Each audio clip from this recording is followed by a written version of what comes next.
Le beau nom de fille est un titre, ma sœur, dont vous voulez quitter la charmante douceur. Et de vous marier, vous osez faire fête.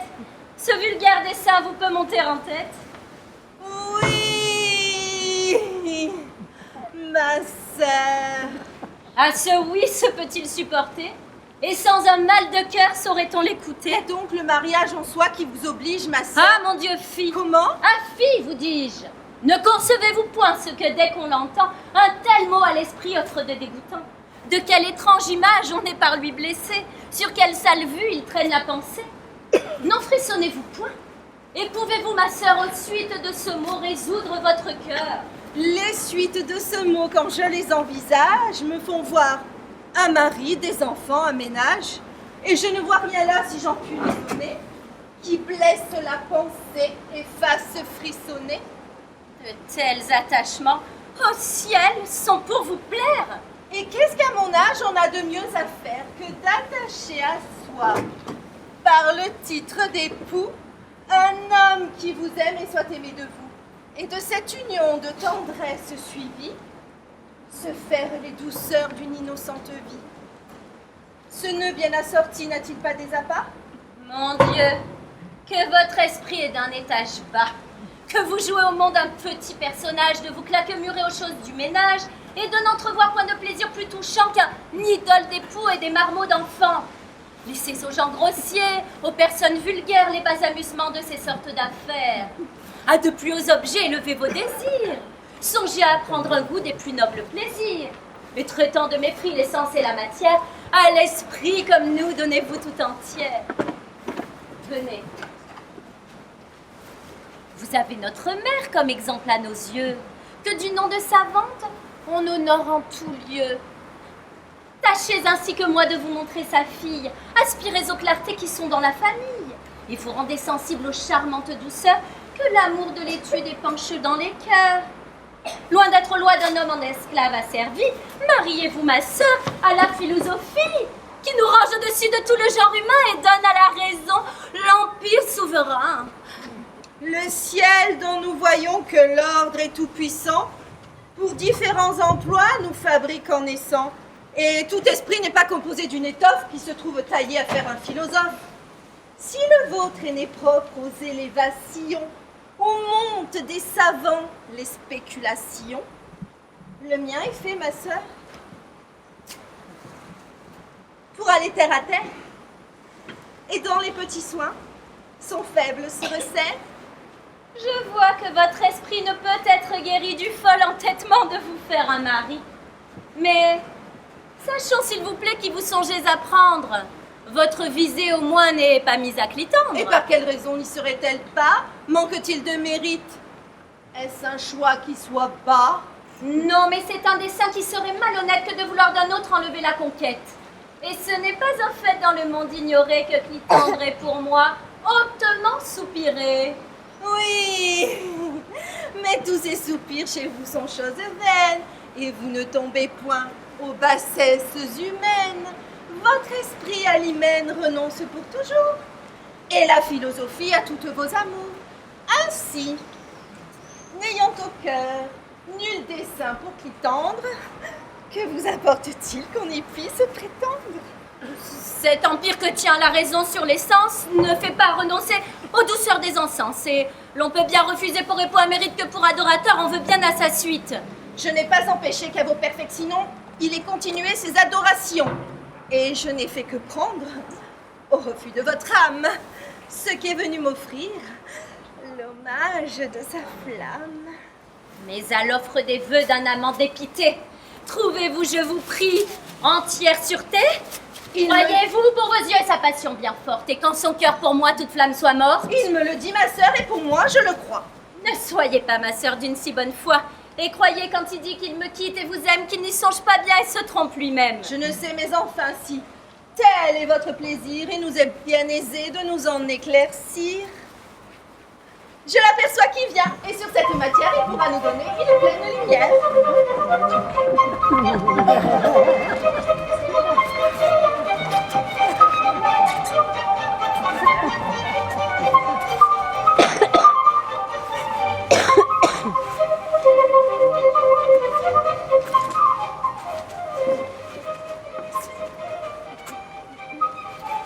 Pour retirer d'un doute où je me jette, ma sœur, entre elle et moi, Clitandre, expliquez votre cœur, découvrez-en le fond, et nous daignez apprendre qui de nous, à vos vœux, est en droit de prétendre. Non, non, je ne veux point à votre passion imposer la rigueur d'une explication.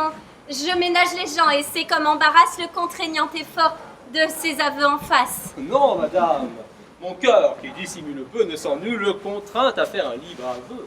Dans aucun embarras un tel pas ne me jette, et j'avouerai tout haut, d'une âme franche et nette, que les tendres liens où je suis arrêté, mon amour et mes vœux, sont tous de ce côté. Qu'à nulle émotion cet aveu ne vous porte. Vous avez bien voulu les choses de la sorte. Vos attraits m'avaient pris et mes tendres soupirs vous ont assez montré l'ardeur de mes désirs. Mon cœur vous consacrait une flamme immortelle, mais vos yeux n'ont pas cru leur conquête assez belle. J'ai souffert sous leurs joues, sans mépris différent. Ils régnaient sur mon âme en superbe tyran. Et je me suis cherché, lassé de tant de peine, des vainqueurs plus humains et de moins rude chair. Je les ai rencontrés, madame, dans ses yeux, et leurs traits à jamais me seront précieux. D'un regard pitoyable, ils ont séché mes larmes, et n'ont pas dédaigné le rebut de vos charmes. De si rares bontés m'ont si bien su toucher qu'il n'est rien qui me puisse à mes fers arracher. Et j'ose maintenant vous conjurer, madame, de ne vouloir tenter nul effort sur ma flamme, de ne point essayer de ramener un cœur résolu de mourir dans cette douce ardeur.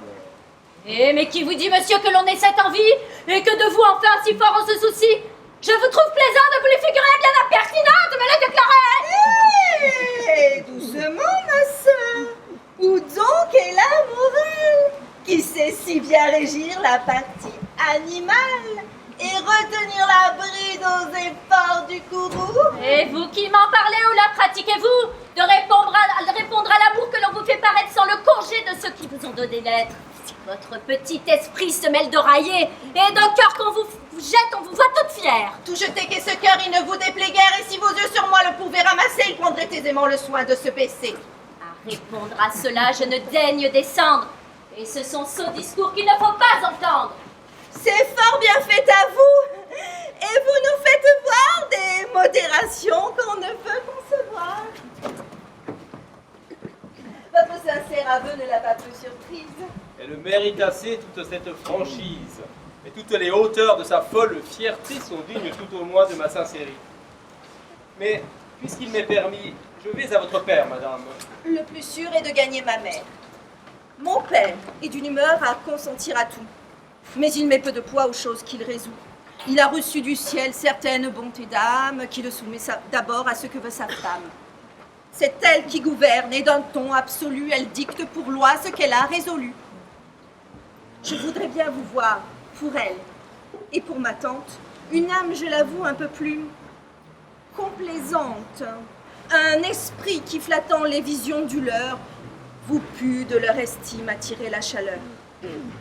Mon cœur n'a jamais pu, tant il est né sincère, même dans votre sœur, flatter le caractère.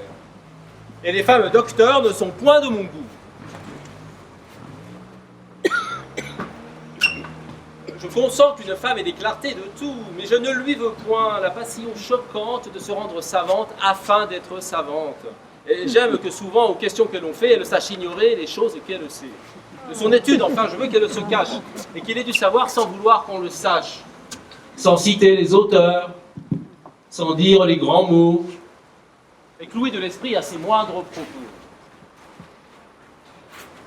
Je respecte beaucoup, madame votre mère. Mais je ne puis du tout consentir à ces chimères, à me rendre l'écho des choses qu'elle dit, aux encens qu'elle donne à son héros d'esprit.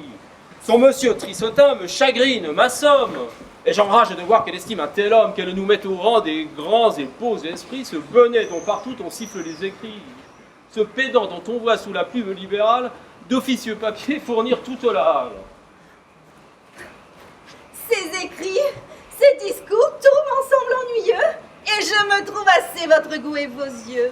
Mais comme sur ma mère il a grande puissance, vous devez vous forcer à quelque complaisance. Un amant fait sa cour, où s'attache son cœur, et il veut de tout le monde y gagner la faveur. Et pour n'avoir personne à sa flamme contraire, jusqu'au chien du logis il s'efforce de plaire. Oui, vous avez raison. Monsieur Trissotin m'inspire au fond de l'âme un dominant chagrin. Et je ne puis y consentir pour gagner ses suffrages à me déshonorer en prisant ses ouvrages. C'est par eux qu'à mes yeux il a d'abord paru, et je le connaissais avant de l'avoir vu. Mais je vois votre tante. Agréez, s'il vous plaît, que mon cœur lui déclare ici notre mystère et gagne sa faveur auprès de votre mère.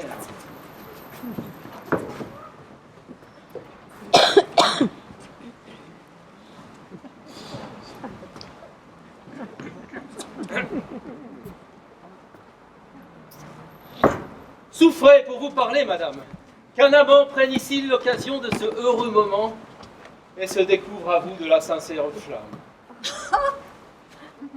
Oh! Oh! Oh! Ah, tout doux! Gardez-vous de mourir trop votre âme. Si je vous ai su mettre au rang de mes amants, contentez-vous des yeux pour vos seuls truchements. Et ne m'expliquez point, par un autre langage, des désirs qui pour moi passent pour un outrage. Aimez-moi! Soupirez! Brûlez pour mes apparts! Mais qu'il me soit permis de ne le savoir pas. Je puis fermer les yeux sur vos flammes secrètes tant que vous vous tiendrez aux muets interprètes. Mais c'est la bouche, vient à s'en vouloir mêler, pour jamais de ma vue, il vous faut exiler. Des projets de mon cœur, ne prenez point d'alarme. Henriette, madame, est l'objet qui me charme, et je viens ardemment conjurer vos bontés pour sevrer l'amour que j'ai pour ces beautés. Ah, certes, le détour est d'esprit, je l'avoue. Ce subtil faux-fuyant mérite qu'on le loue. Et dans tous les romans où j'ai jeté les yeux, je n'ai rien rencontré de plus ingénieux. Mais ceci n'est point du tout un trait d'esprit, madame. Ce n'est qu'un pur aveu de ce que j'ai dans l'âme. Les cieux, par les liens d'une immuable ardeur, aux beautés d'Henriette ont attaché mon cœur. Henriette me tient sous son aimable empire, et l'hymen d'Henriette est le bien où j'aspire. Vous y pouvez beaucoup, et tout ce que je veux, c'est que vous y daigniez favoriser mes vœux. Je vois où doucement veut aller la demande. Et je sais sous ce nom ce qu'il faut que j'entende. La figure est à droite. Et pour n'en point sortir, je dirai qu'Henriette, Alimène est rebelle, et que sans rien prétendre, il faut brûler pour elle. Et madame, à quoi bon un pareil embarras? Et pourquoi voulez-vous penser ce qui n'est pas? Mon Dieu, point de façon, cessez de vous défendre de ce que vos regards m'ont toujours fait entendre. Il suffit que l'on est contente du détour dont s'est adroitement avisé votre amour, et que sous la figure où le respect l'engage, on veut bien se résoudre à souffrir son hommage, pourvu que ces transports, par l'honneur éclairé, n'offrent à mes autels que des vœux épurés. Mais Adieu! Pour ce coup, ceci doit vous suffire. Et je vous ai plus dit que je ne voulais dire. mais votre erreur... Laissez! Je rougis maintenant.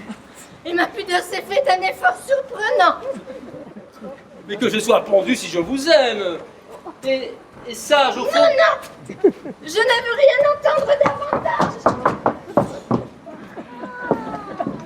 Diantre soit de la folle avec ses visions. N'a-t-on rien vu d'égal à ces préventions? Allons commettre un autre au soin que l'on me donne, et prenons le secours d'une sage personne. Allô, Ariste? Ah, mon ami. Oui, oh, j'ai besoin de votre aide.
Oui, je vous porterai la réponse au plus tôt. J'appuierai, presserai, ferai ce qu'il faut. Qu'un amant pour un mot a de choses à dire, et qu'impatiemment il veut ce qu'il désire. Jamais. Ah, Dieu vous garde, mon frère. Vous aussi, mon frère. Savez-vous ce qui m'amène ici? Non, mais si vous voulez, je suis prêt à l'apprendre. Depuis un certain temps, vous connaissez Clitandre. Sans doute, je le vois qui fréquente chez nous. En quel état d'estime est-il, mon frère, auprès de vous? D'homme de cœur, d'esprit, d'honneur, de conduite. Et je vois peu de gens qui soient de son mérite. Certains désirs qu'il a conduit ici mes pas. Et je me réjouis que vous en fassiez cas. Je connus feu son père en mon voyage à Rome. Fort bien. Nous n'avions alors que 28 ans, et tôt tous deux, ma foi, de faire galant. Ah, je le crois. Nous donnions chez dames romaines, et tout le monde là parlait de nos fraudaines. Nous faisions des jaloux. Je le pense. Mais voilà qui va des mieux. Et venons au sujet qui m'amène en ces lieux. Clitandre, auprès de moi, vous fait son interprète, et son cœur est charmé des grâces d'Henriette. Quoi, de ma fille? Oui, Clitandre en est charmé, et je ne vis jamais un amant plus enflammé. Non, non, vous ignorez l'histoire. L'affaire n'est pas ce que vous pouvez croire. Mais quoi donc, ma sœur? Clitandre abuse vos esprits, mais c'est d'un autre objet que son cœur était pris. Voyez, ce n'est pas Henriette qu'il aime? Non, j'en suis assurée. Mais il me l'a dit lui-même. Eh oui, Et vous me voyez chargé par lui aujourd'hui d'en faire la demande aujourd'hui à son père. fort bien. Et son amour même m'a fait instance de presser les moments d'une telle alliance. Encore mieux. On ne peut tromper plus galamment. Henriette, entre nous, est un amusement, un voile ingénieux, un prétexte, mon frère, à couvrir d'autres feux dont je sais le mystère. Et je veux bien tous deux vous mettre hors d'erreur. Mais si vous savez tant de choses, ma sœur, dites-moi s'il vous plaît, cet autre objet qu'il aime. Vous le voulez savoir? Oui, quoi? Moi, Vous? moi-même. Hey, ma sœur! Et qu'est-ce donc que veut dire ce « est » et qu'a de surprenant le propos que je fais? On est fait d'un air, je pense, à pouvoir dire qu'on n'a pas pour un cœur soumis à son empire. Et Dorante, Damis, Cléonte et Lycidas peuvent bien faire voir qu'on a quelques apports. Ces gens-là vous aiment? Oui, de toute leur puissance. Ils vous l'ont dit? Aucun n'a pris cette licence. Ils m'ont su révérer si fort jusqu'à ce jour qu'ils ne m'ont pas dit un mot de leur amour. On ne voit... Mais pour m'offrir leur cœur et vouer leur service, les muets truchements ont tous fait leur office. On ne voit presque point venir séant Damis. C'est pour me faire voir un respect plus soumis. Partout de mots piquants, Dorante vous outrage. Ce sont un portement d'une jalouse rage. Cléonte et Lycidas ont pris femme tous deux. C'est par un désespoir où j'ai réduit leur feu. Ah, ma foi, ma chère sœur, vision toute claire. De ces chimères-là, vous devez vous défaire. Ah, chimères? Ce sont des chimères, dit-on. Ah, chimères? Chimère est fort bon. Je me réjouis fort de chimères, mes frères.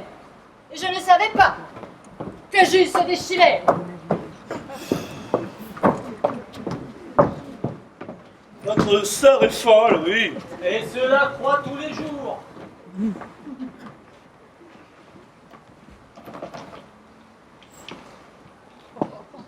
Mais encore une fois, reprenons le discours. Clitandre vous demande Henriette pour femme. Voyez quelle réponse on doit faire à sa flamme. Faut-il le demander? J'y consens de bon cœur et tiens son alliance à singulier honneur. Vous savez que de bien, il n'a point d'abondance. C'est un intérêt qui n'est pas d'importance. Il est riche en vertu et cela vaut des trésors. Et puis son père et moi n'étions qu'un en deux corps.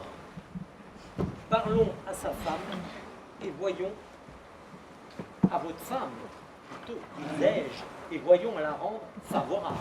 Il suffit, je l'accepte pour gendre. Oui, mais pour appuyer votre consentement, mon frère, il n'est pas mal que vous ayez son agrément. Vous moquez-vous, il n'est pas nécessaire. Je réponds de ma femme et prends sur moi l'affaire. Mais Laissez faire, dis-je, et n'attendez pas. Je l'avais disposé aux choses de ce pas. soit, je vais là-dessus, sondez votre Henriette et reviendrez savoir. C'est une affaire faite. Je vais à ma femme en parler sans délai.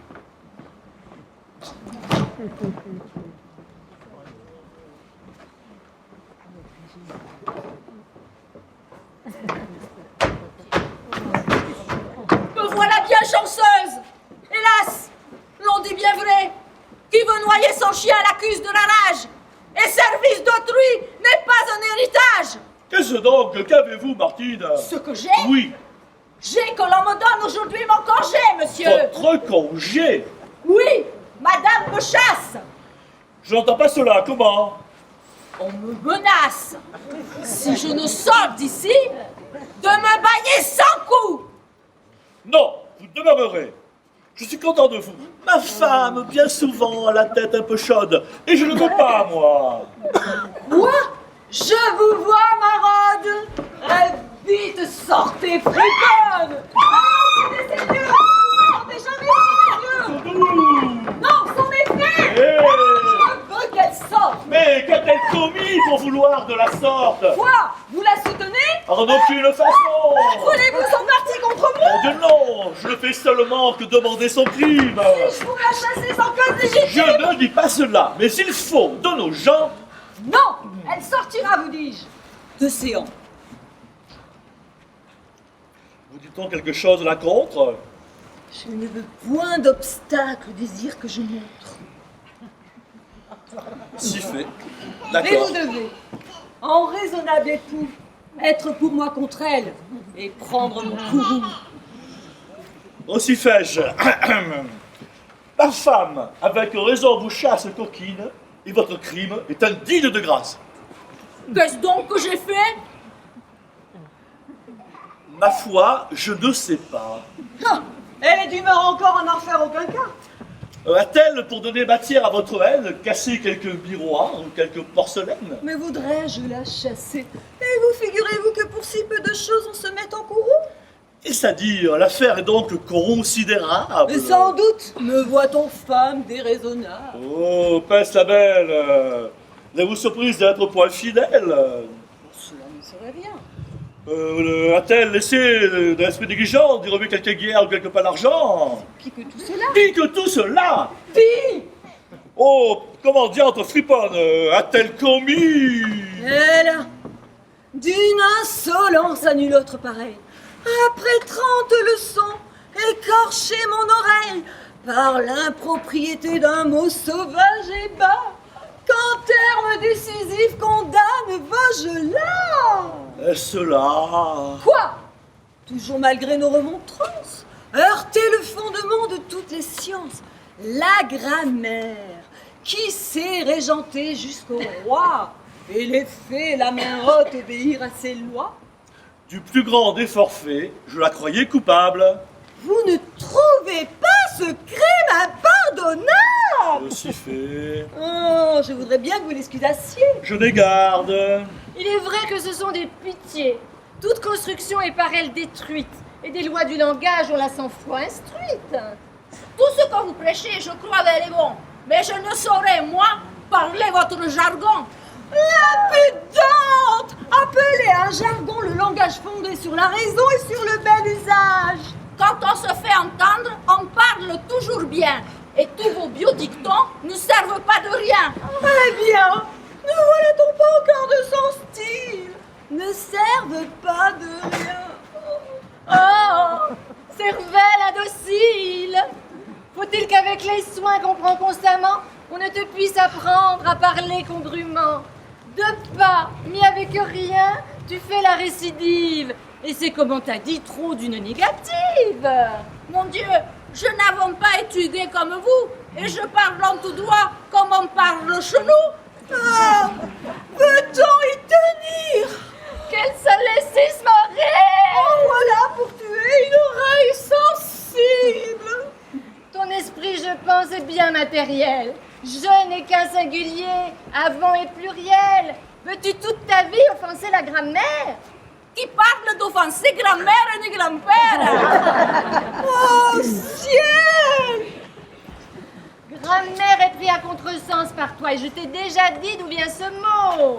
Ma foi, qu'il vienne de Chaillot, d'Auteuil ou de Pontoise, cela ne me fait rien. Quelle âme villageoise! La grammaire, du verbe et du nominatif, comme de l'adjectif, avec le substantif, nous enseigne les lois. J'ai, madame, à vous dire que je ne connais point tous ces gens-là. Quel martyr! Ce sont le nom des mots. Et l'on doit regarder en quoi c'est qu'il les faut faire ensemble accorder. Ils s'accordent entre eux ou se gourment, qu'importe. Et mon Dieu, finissez un discours de la sorte. Vous ne voulez pas nous la faire sortir? Aussi fais-je. Va, ne l'irrite pas. À son caprice, s'il vous faut consentir, retire-toi, Martine. Comment? Vous avez peur d'offenser la coquine? Vous lui parlez d'un ton tout à fait obligeant? Moi, point. Allons, sortez. Maintenant, ma pauvre enfant. Vous êtes satisfaite? La voilà partie. Mais je ne suis point content d'une telle sortie. C'est une fille propre aux choses qu'elle fait, et vous me la chassez pour un bien maigre sujet. Vous voulez toujours que je l'ai à mon service pour qu'elle mette incessamment mon oreille au supplice, pour rompre toute loi d'usage et de raison par un barbare amas de vice d'oraison. de mots estropiés, cousus par intervalles, de proverbes traînés dans les ruisseaux des hâtes. Il est vrai que l'on sut à souffrir ses discours. Elle y met Vaugelas en pièces tous les jours. Et les moindres défauts de ce grossier génie sont ou le pléonasme ou la cacophonie. Mais qu'importe qu'elle manque aux voix de Vaugelas, pourvu qu'à la cuisine, elle ne manque pas. J'aime bien mieux pour moi qu'en épluchant ces herbes, elle accommode mal les noms avec les verbes, dise 100 fois un bas ou méchant mot, que de brûler ma viande ou trop saler mon pot. Je vis de bonne soupe et non de beau langage, et Vaugelas n'apprend pas à bien faire un potage. Malherbe et Balzac, si savants en beaux mots, en cuisine peut-être, auraient été des sots. Que ce discours grossier terriblement assomme. Et quelle indignité pour ce qui s'appelle homme, d'être baissé sans cesse aux soins matériels, au lieu de se hausser vers les spirituels. Le corps, cette guenille, est-il d'une importance, d'un prix à mériter seulement qu'on y pense? Ne devons-nous pas laisser cela bien loin? Mon corps et moi-même, et j'en veux prendre soin. Guenille peut-être, mais ma guenille m'est chère. Mon corps, le corps avec l'esprit fait figure, mon frère. Et si vous en croyez tout le monde savant, l'esprit doit sur le corps prendre le pas devant. Et notre plus grand soin, notre première instance, est à le nourrir du sucre de la science. Ma foi, si vous songez à nourrir votre esprit, c'est de viande bien creuse à ce que chacun dit. Et vous n'avez nul soin, nulle sollicitude pour... Sollicitude! Ah, mon oreille est rude! Il pue étrangement son ancienneté! Il est vrai que le mot est bien collé monté. Voulez-vous que je dise et qu'enfin j'éclate? Que je lève le masque et décharge ma rate? De folle on vous traite, et j'en ai fort sur le cœur. Comment donc? C'est à vous que je parle, ma sœur.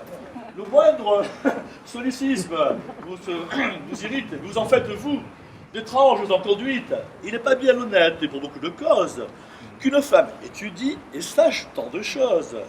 Former aux bonnes mœurs, l'esprit de ses enfants, faire aller son ménage, avoir l'œil sur ses gens, régler les dépenses avec économie, doit être son étude et sa philosophie. Et l'on sait tout chez moi, hors de ce qu'il faut savoir. Mes gens, à la science aspirent pour vous plaire, et tous ne font rien moins que ce qu'ils ont à faire. J'ai des serviteurs et ne suis point servi. Une pauvre servante au moins m'était restée. Et voilà qu'on la chasse avec grand fracas, à cause qu'elle manque à parler Vaugelas. Je vous dis, ma sœur, tout cette noblesse, car c'est, comme j'ai dit, à vous que je m'adresse. J'ai un point à voir séant tous vos gens à latin, et principalement ce monsieur Trissotin. Tous les propos qu'il tient sont des billevesées. On cherche ce qu'il dit après qu'il a parlé, et je lui crois pour moi le timbre un peu fêlé. Quelle bassesse au ciel, et d'âme, et de langage! Est-il de petit corps un plus lourd assemblage, un esprit composé d'atomes si bourgeois? Et de ce même sens peut-il que je sois? Je me veux mal de mort d'être de cette race, et de confusion, j'abandonne la place. Avez-vous à lâcher encore quelques traits? Non, c'est fait. Ne parlons plus querelle. Discourons dans notre affaire. À votre fille aînée, on voit quelques dégoûts pour les nœuds d'hyménée. C'est une philosophe enfin, et je n'en dis rien. Elle est bien gouvernée, et vous faites fort bien. Mais de toute autre humeur se trouve sa cadette, et je crois qu'il est bon de pourvoir Henriette de choisir un mari. Mais c'est à quoi j'ai songé. Et je veux vous ouvrir l'intention que j'ai. Oui, oui. Ce monsieur Trissotin, dont nous fait un crime et qui n'a pas l'honneur d'être Non. dans votre estime, est celui que je prends pour l'époux qu'il lui faut, et je sais mieux que vous juger de ce qu'il vaut. La contestation est ici superflue. Et en tout point chez moi, l'affaire est résolue. Au moins ne dites mot du choix de cet époux. Je veux à votre fille en parler avant vous. J'ai des raisons à faire approuver ma conduite. Et je connais très bien si vous l'aurez instruite.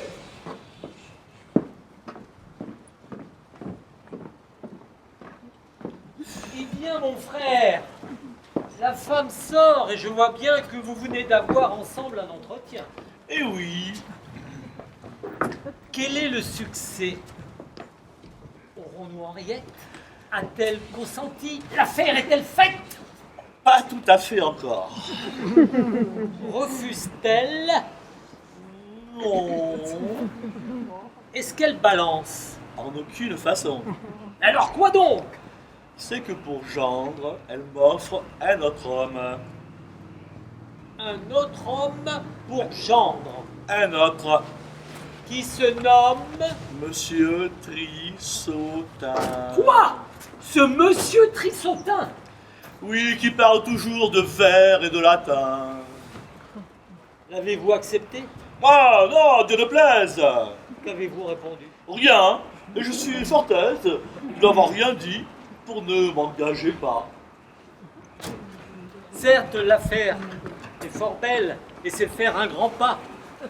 Auriez-vous su du moins lui proposer qu'il tendre?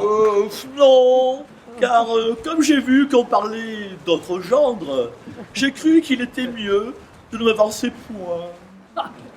Certes, votre prudence est rare au dernier point. N'avez-vous point de honte avec votre mollesse? Et se peut-il qu'un homme ait autant de faiblesse pour laisser un pouvoir absolu à sa femme et n'oser attaquer ce qu'elle a résolu? Mon Dieu, mon frère, vous en parlez bien à l'aise, mais vous savez point que le bruit me pèse. Ma femme est un véritable dragon. Pour peu qu'on se pose à ce que veut sa tête, on a pour 8 jours d'effroyables tempêtes.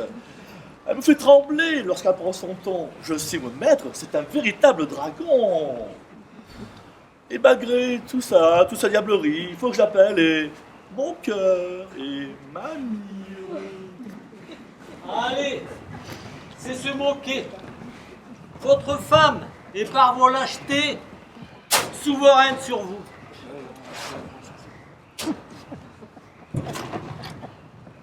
Son pouvoir n'est fondé que sur votre faiblesse.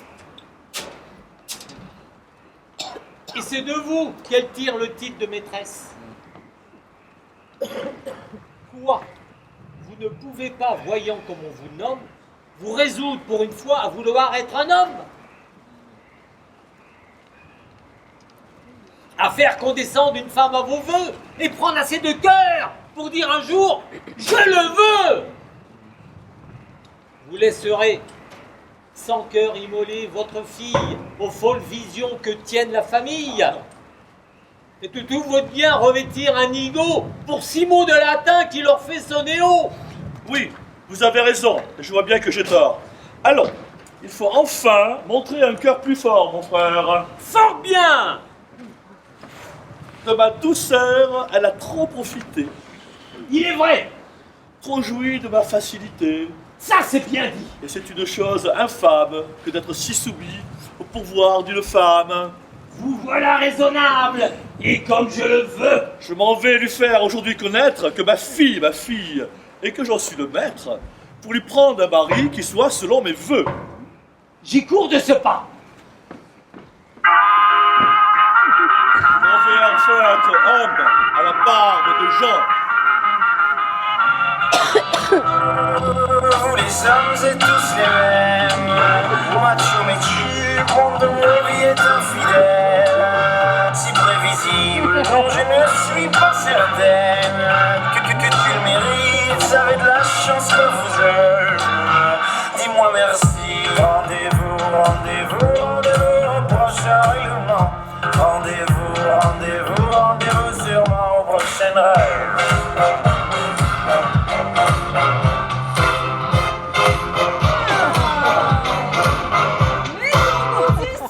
cette fois c'était la dernière.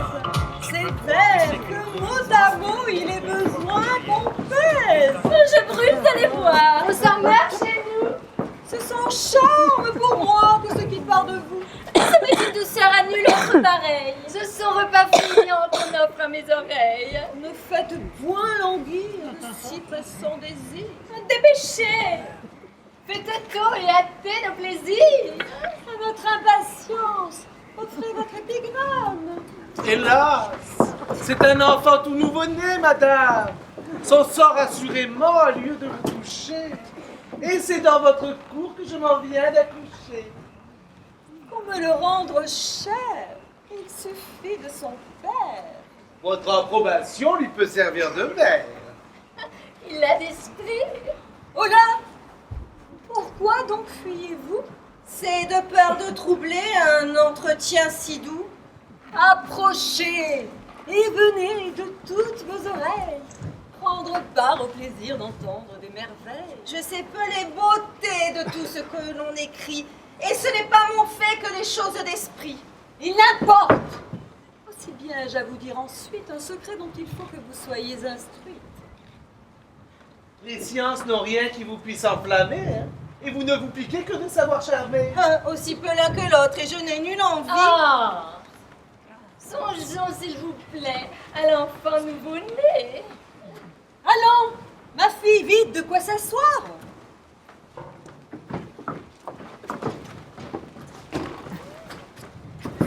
Oh, mais voyez l'impertinente! Est-ce que l'on doit choir après avoir appris l'équilibre des choses?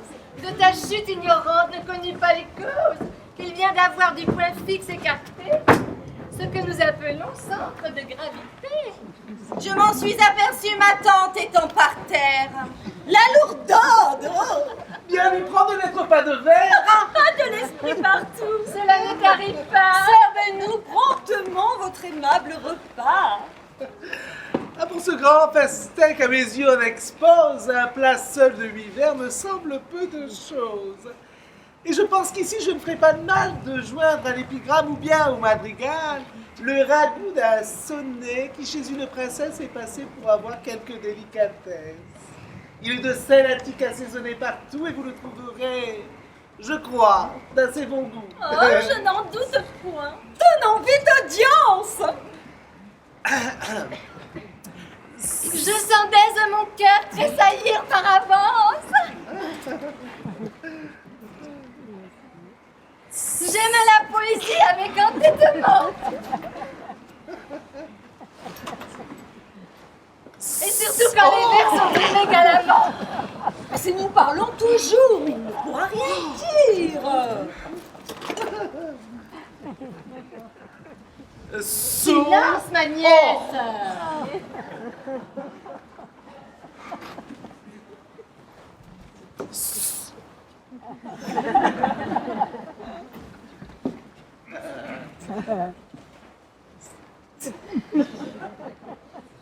Sonnez à la princesse Uranie sur sa fièvre.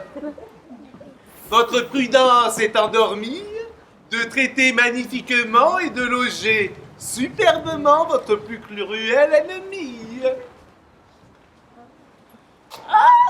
Le joli début. Qu'il a le tour galant. Lui seul des vers aisés possède le talent. Imprudence endormie, il faut rendre les armes. Loger son ennemi est pour moi plein de charme. J'aime superbement et magnifiquement. Les deux adverbes joints font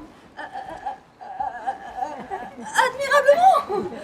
Prêtons l'oreille au reste. Votre prudence est endormie, de loger superbement et de recevoir admirablement votre plus cruel ennemi. Imprudence endormie, il faut rendre les armes. Loger son ennemi est pour moi plein de charme. J'aime superbement et magnifiquement. Les deux adverbes joints font admirablement. Prêtons l'oreille au reste. Oui, prêtons l'oreille au reste. Faites-la sortir, quoi qu'on dise, de votre riche appartement, où cet ingrat insolemment attaque votre belle fille. Prudent s'endormir. Loger son ennemi. Superbement et magnifiquement.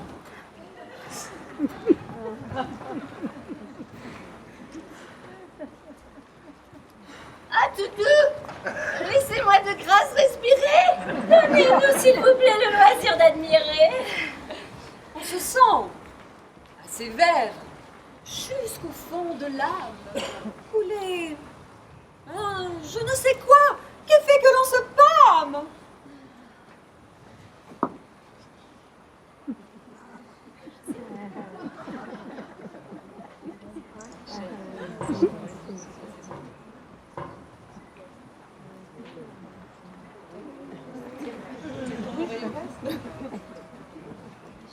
Vous voulez peut-être que je répète? Quelle phrase vous plaît, peut-être?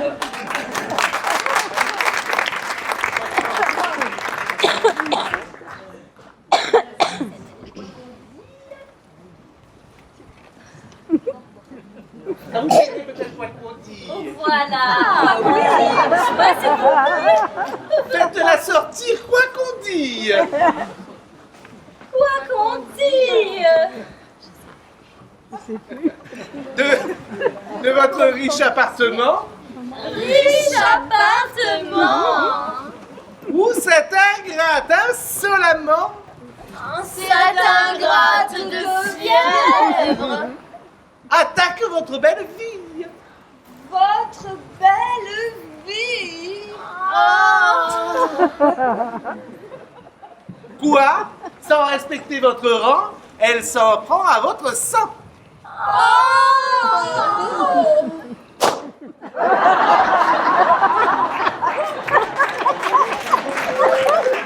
Et la nuit et le jour vous fait outrage.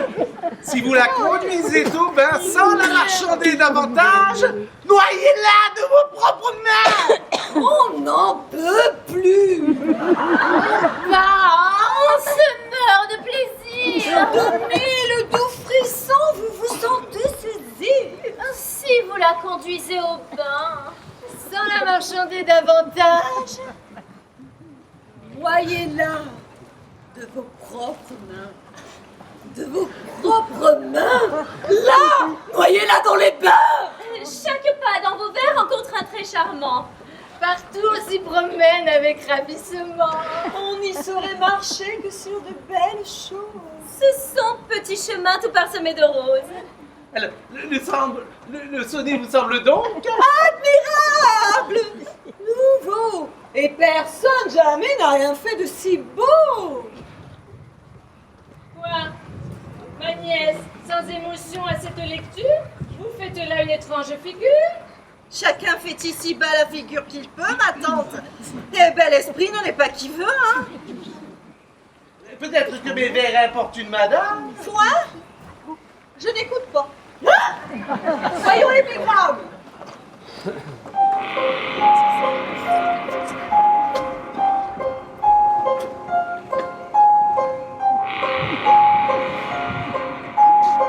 Sur un carrosse de couleur amarante, donnez une dame de ses amis.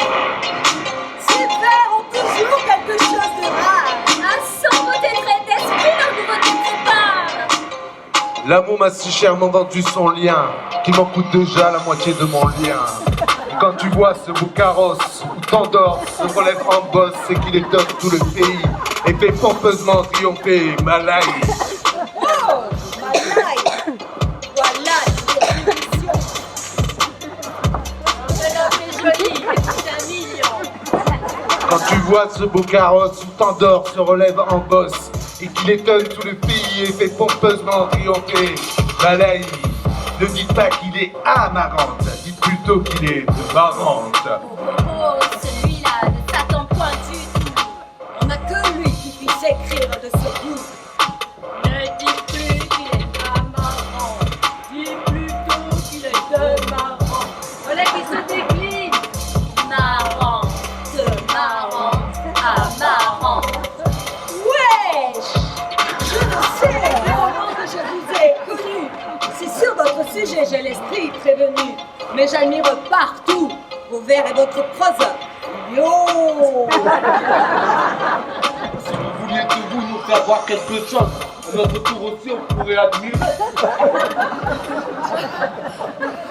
Oh, je n'ai rien fait en vers, mais j'ai lieu d'espérer que je pourrai bientôt vous montrer en ami 8 chapitres du plan de notre académie.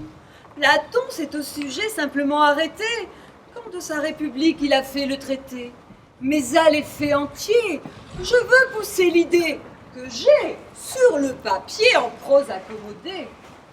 Car enfin, je me sens un étrange dépit du tort que l'on nous fait de côté de l'esprit, et je veux nous venger toutes tant que nous sommes de cette indigne classe où nous rangent les hommes, de borner nos talents à des futilités et nous fermer la porte aux sublimes clartés.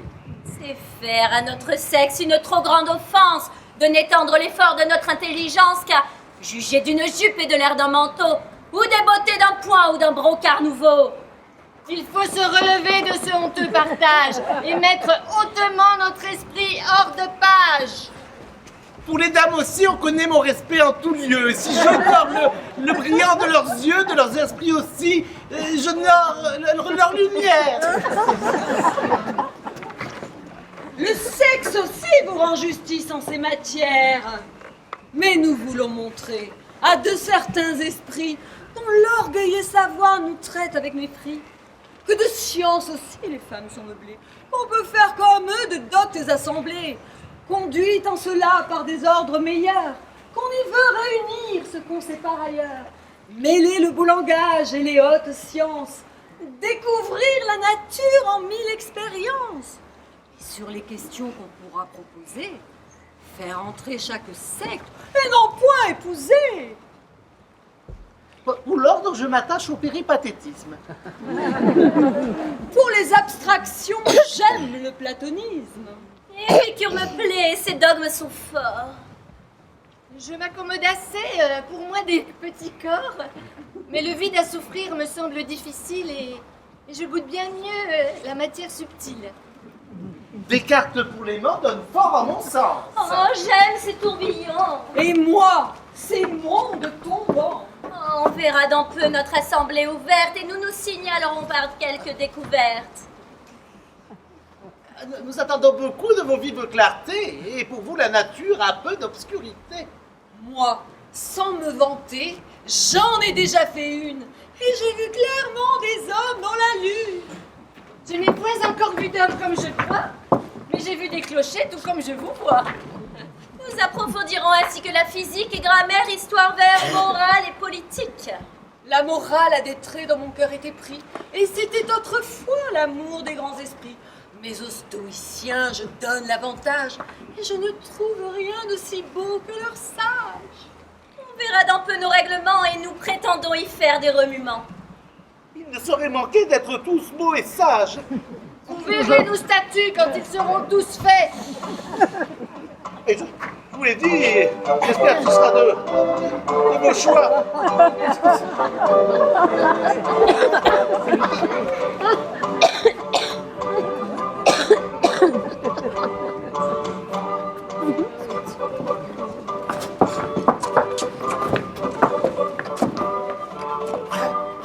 C'est cet ami savant qui m'a fait tant d'instances de lui donner l'honneur de votre connaissance.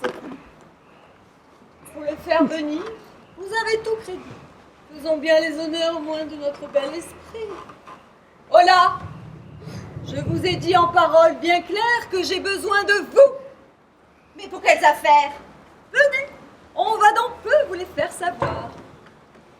Voici l'homme qui meurt du désir de vous voir. En vous le produisant, je ne crains point le blâme d'avoir admis chez vous un profane, madame. Il sait tenir son point parmi les bons esprits. La main qui le présente, on dit assez le prix. Il a des vieux savants la pleine intelligence et c'est madame du grec autant comme de France. Du grec? Au ciel! Du grec! Et c'est du grec, ma sœur! Ah, ma nièce, du grec, quelle douceur! Quoi? Monsieur, c'est du grec? Permettez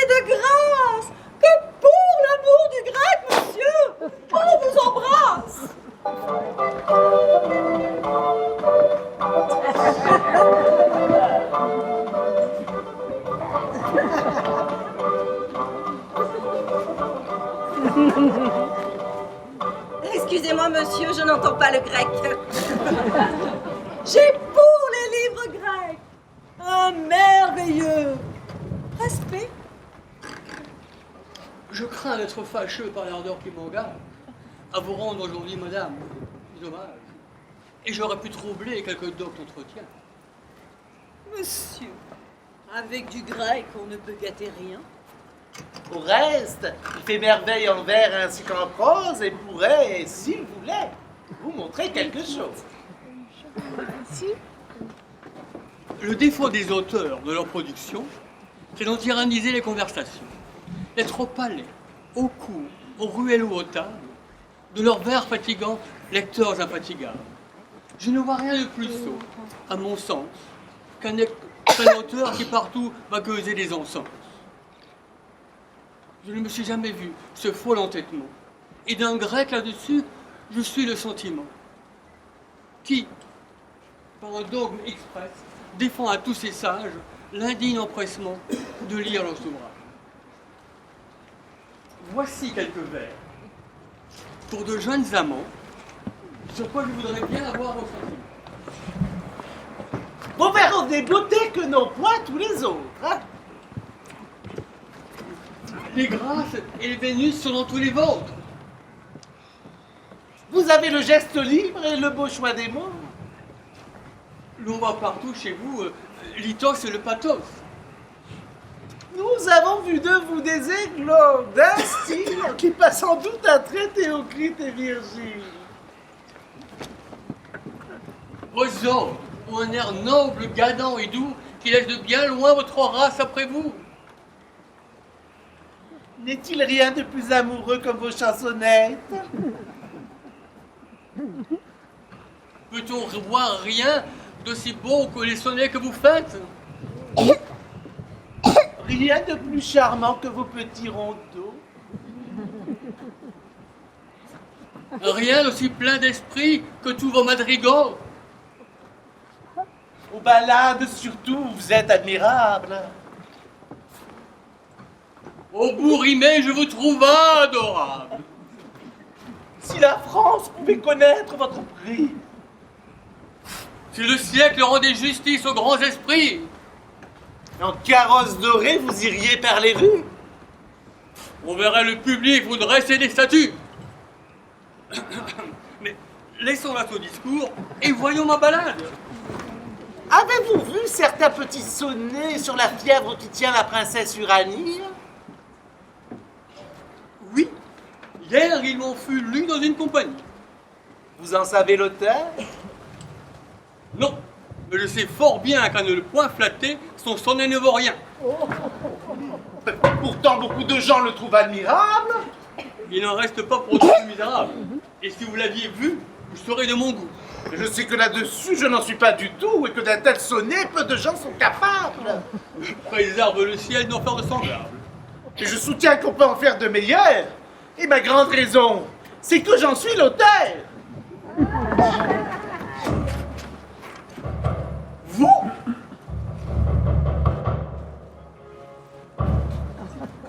Moi? Je le sais donc comment se fit l'affaire. C'est qu'il fut difficile de pouvoir vous plaire. Faut-il qu'en l'écoutant, j'ai eu l'esprit distrait, ou que le lecteur m'en ait gâché le sonnet? Mais laissons là ce discours et voyons ma balade. La ballade, à mon goût, est une chose fade. Elle n'en est plus à la mode. Elle sent son vieux temps. La balade pourtant charme beaucoup de gens. Cela n'empêche pas qu'elle ne me déplaise. Mais elle n'en est pas pour autant plus mauvaise. Elle a pour les pédants de merveilleux appas.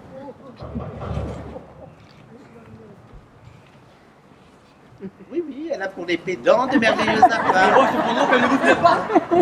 Ne donnez pas sottement vos qualités aux autres. Et vous me jetez fort impertinemment les vôtres. Allez, petit grumeau, barbouilleur de papier. Allez, rumeur de balle aux profs du métier.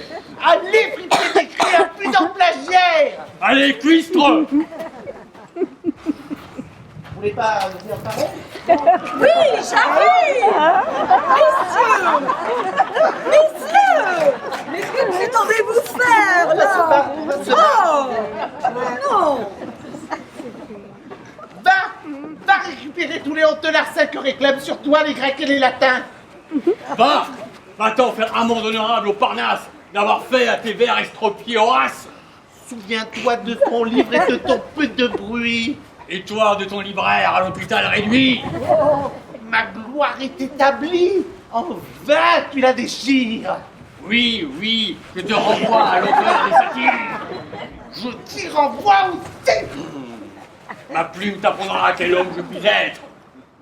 Et la mienne te fera voir ton maître. Je te défie en vers, prose, grec et latin. Eh bien, nous nous verrons à la sonne chez Barba.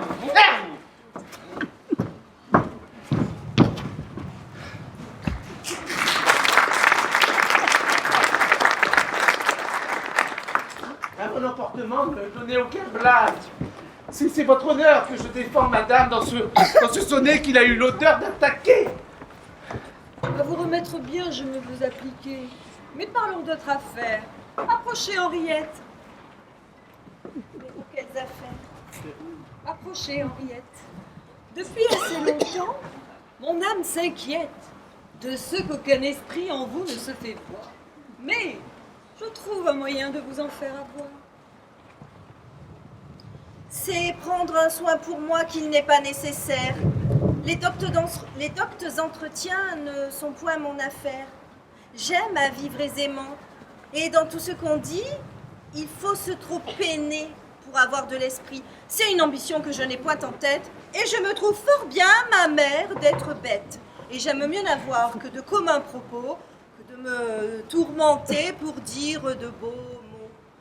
Prise de tête, ces intellos. Oui, mais j'y suis blessée. Et ce n'est pas mon compte de souffrir dans mon sang une pareille honte.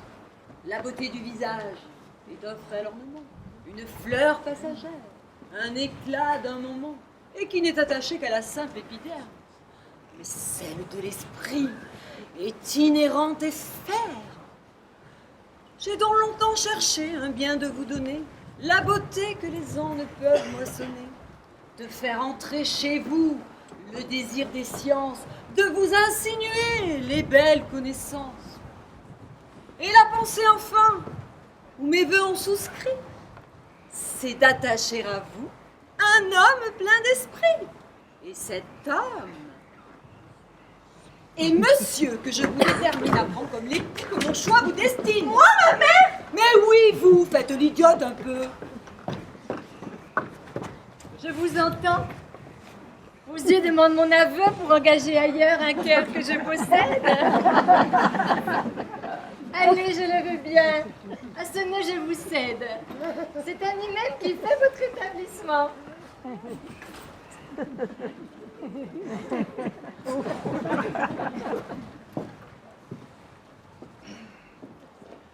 Je ne sais que vous dire en mon consentement, en mon ravissement également. Madame, quand je vois cet hymen dont je vois qu'on m'honore, mais... Tout bon, monsieur. Il n'est pas fait encore, ne vous pressez pas tant. Hashtag balance ton porc.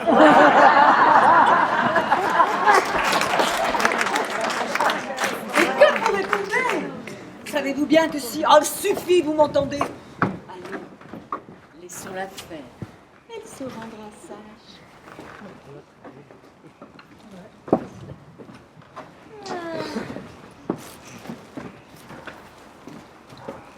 On voit briller pour vous les soins de notre mère.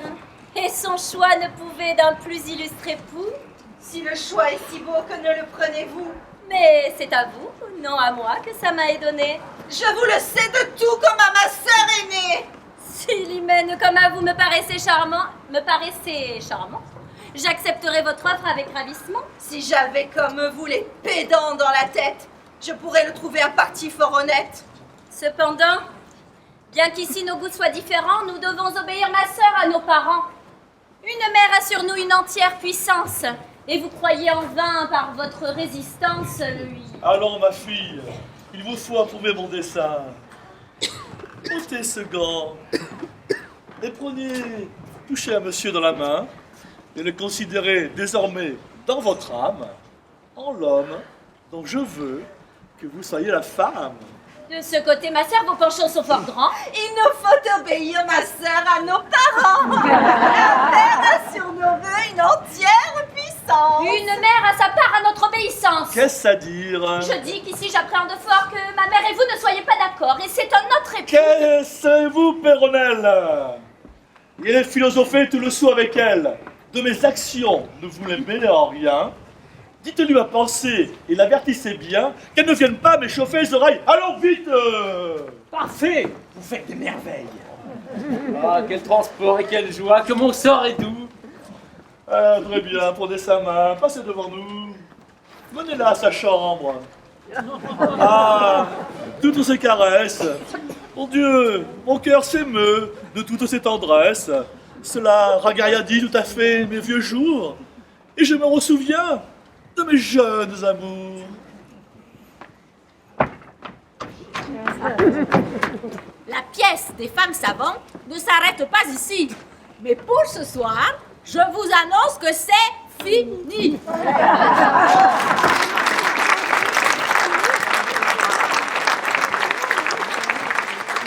Quoi donc, que dis-tu? De quel droit? Mais que dis-tu, Marode? Je dis que l'on ne veut plus apprendre tous ces vers. C'est trop difficile de parler du Molière. Tant mieux, car toute cette histoire de mariage m'ennuie profondément et me met en rage. Mais on ne peut pas s'arrêter à l'acte 3, car l'acte 5 met tout le monde d'accord, je crois. Je vous propose ici un condensé de la fin qui permettra au public de combler sa faim. Ainsi, notre mémoire ne sera plus à mal. Et dans la guerre des sexes, vaincront les mâles. Non, ce sont les femmes qui doivent triompher. Les années de sexisme doivent cesser. Les femmes à la cuisine, c'est tout ce que je dis.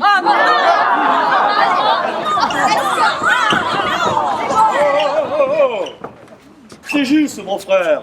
Mais notre metteuse en scène, pour cette décision, doit rester souveraine. Bon, alors, j'ai réécrit la fin, d'accord? Quelques répliques et après ça suffit, d'accord?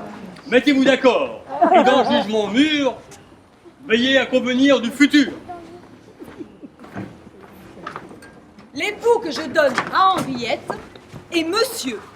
Suivez, monsieur, le choix où je m'arrête. Et celui, moi, que j'ai choisi, est ce monsieur. Faites, monsieur, les choses à ma tête. Deux époux, c'est bien trop pour la coutume. Dites-moi donc auquel des deux j'obéirai. Enfin, pour son époux, j'ai fait le choix de Clitandre. Et moi, pour son époux, voici qui je veux prendre. Mon choix sera suivi, c'est un point résolu. Ce n'est point à la femme de prescrire. Et je somme pour céder le dessus en toutes choses aux hommes. C'est bien dit. Non.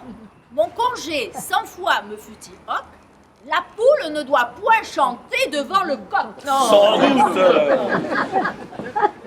Il suffit. Et moi, pour couper court à toute cette dispute, il faut qu'absolument mon désir s'exécute.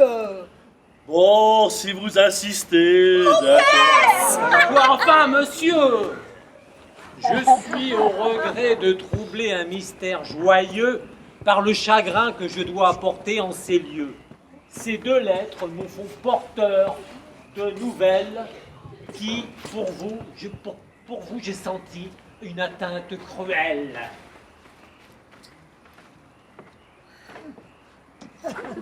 Madame, vous venez de perdre votre procès. À payer 100 000 écus, vous êtes condamné. Condamné. Ce mot est choquant. Criminel. Voyons l'autre. Monsieur, votre bien, placé par Argante en bourse, vient de chuter et vous faites banqueroute.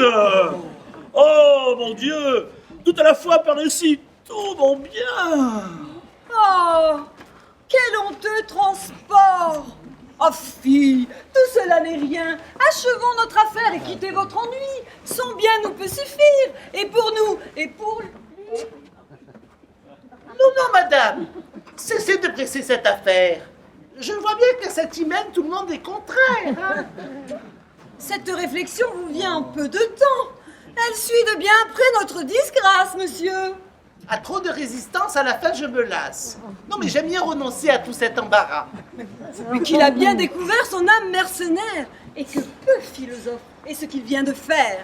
J'ose vous offrir avec ma personne ce qu'on sait que de bien la fortune me donne. Oh, vous me charmez, monsieur, par ce trait généreux, et je veux couronner vos désirs amoureux. Oui, j'accorde Henriette à l'ardeur empressée. Non, ma mère, je change à présent de pensée. Je vous chéris assez dans cette extrémité pour ne vous charger point de notre adversité. Laissez-vous donc lier par des chaînes si belles. Je ne vous ai apporté que de fausses nouvelles. C'est un stratagème, un curieux secours que j'ai voulu tenter pour sauver vos amours. Le ciel en soit loué. Alors, monsieur, suivez l'ordre que j'ai prescrit et faites le contrat ainsi que je l'ai dit. Oui. À leur vœu, me voilà sacrifié. Je vous l'ai dit à toutes désormais, lâchez vos casseroles et prenez la parole. Ouais. À travail égal, salaire égal. Un homme sur deux est une femme. Dégagez, macho, les femmes auront votre peau. Un enfant, si je veux, quand je veux. Ok, tu as raison, ton corps t'appartient et je ferai mon tour de vaisselle, c'est promis. Et comme disaient les Grecs, men sana, incorpore sano. Un esprit sain, dans un corps sain. Musique et que la fête commence.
Bon,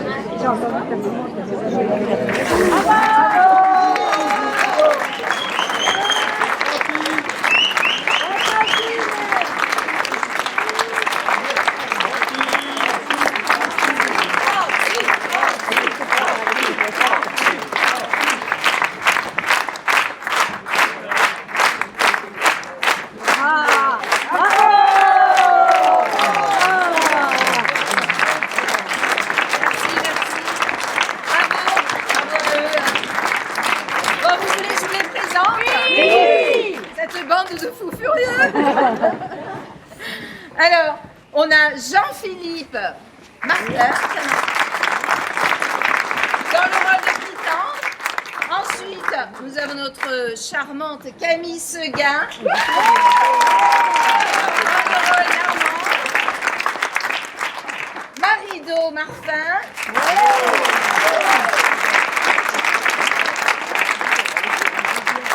Sabine Zito.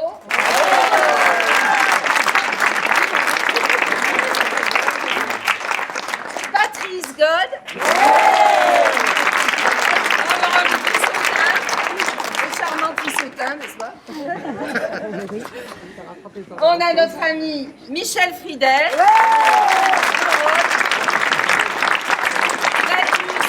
Et le notaire à la fin. Et puis, notre charmante Régine Taïeb. Dans le rôle de Martine. Frédéric Pinson.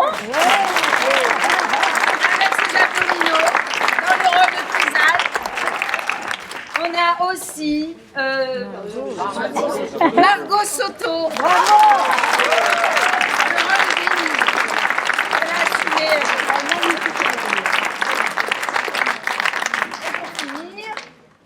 André Garrière.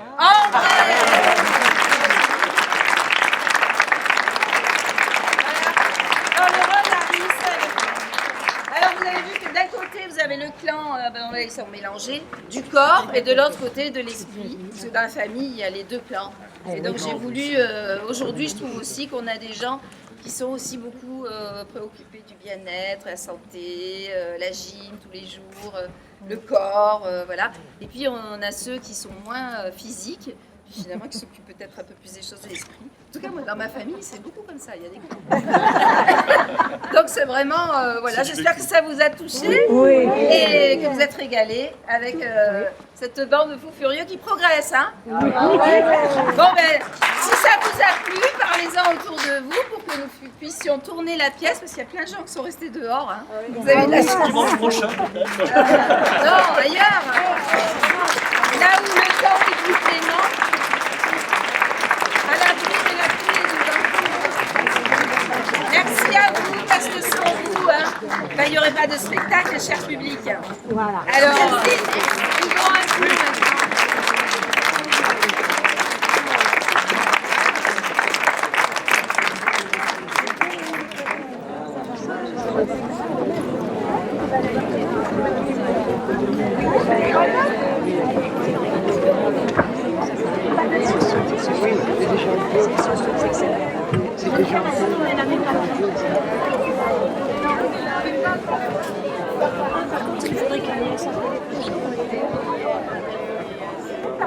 Je vais donner.